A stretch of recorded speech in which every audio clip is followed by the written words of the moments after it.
Bonsoir à toutes et à tous, bonsoir à tous les suiveurs et à tous les inconditionnels de Grégoire. Omnisport, le grand choc au sommet de la Premier League est bien lancé par les entraîneurs Jürgen Klopp. Attaque Manchester City et Pep Guardiola. Klopp temps yi attaqué woon na Manchester United ne li ñu am penalty dafa bari ba Bruno Fernandes tontu ko cette fois-ci à la veille du match face à Pep Guardiola Klopp lance encore des pics donc nee na joueur Liverpool dañoo sonn ils sont fatigués te amuñu 2 semaines de repos comme waa Manchester City donc loolu la Klopp wax l'ancien coach de Dortmund fait référence à l'annulation de la rencontre entre Manchester City et Everton due au coronavirus donc Klopp loolu lay wax mais Pep Guardiola nee na Klopp dafa def erreur parce que c'était 2, 3 mois, 4 mois nee na pourquoi nous sommes dans le top 4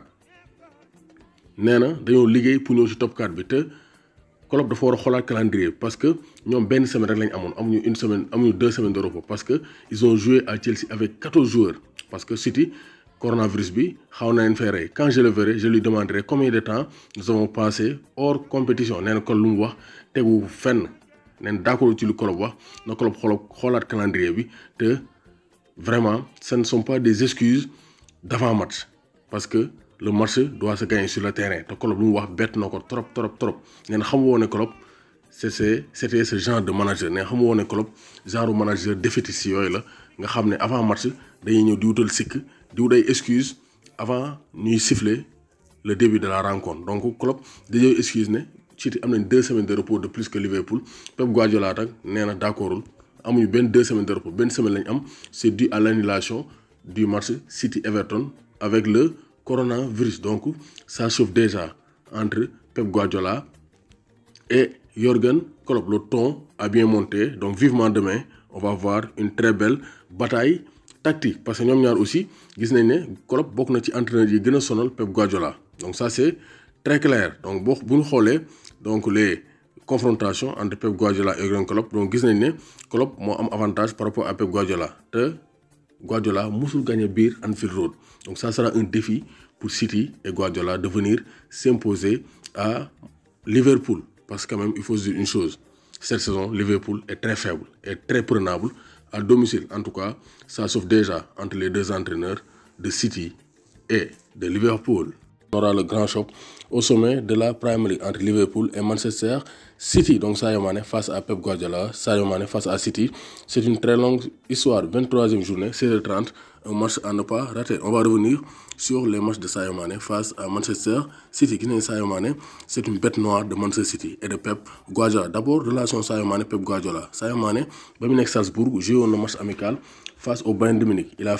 Il avait fait une excellente prestation. Guardiola ne boy bi faut ma jël ko c'était en 2014 Sadio Mané ne Bayern équipe bu mag la faa ma dem Southampton jéem a progresser donc ça c'était la première impression le premier contact entre Pep Guardiola et Sadio Mané ñu ñëw Angleterre et c'était les duels entre City et Liverpool et à chaque fois Sadio Mané réussit à faire souffrir Pep Guardiola à chaque fois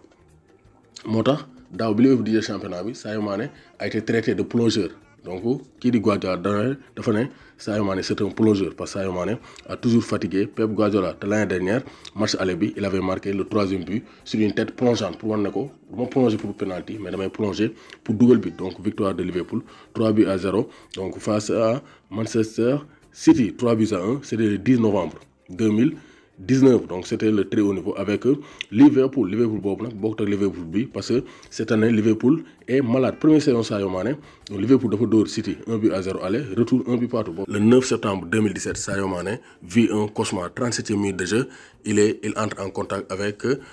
Ederson Moraes donc Sadio Mané a été exclu carton rouge direct pour l'international sénégalais donc l'un des matchs les plus sombres pour Sadio Mané. City dóor Liverpool 5-0 donc ça c'était le premier carton rouge de Sadio Mané en Angleterre mais match de retour bi donc Sadio Mané s'imposant 4-3 face à Manchester City avec notamment un but de Mané Ligue des Champions City Liverpool dóoraat ko à Anfield 3-0 avec un but de Sadio Mané match de retour Liverpool fekk City dóor ko 2-1 avec des buts de Firmino et de Mohamed Salah International Champions Cup 26 juillet 2018 encore Sadio Mané marque face à Pep Guardiola but de Salah but de Sadio Mané donc Sadio Mané il aime marquer face à Pep Guardiola et Manchester City et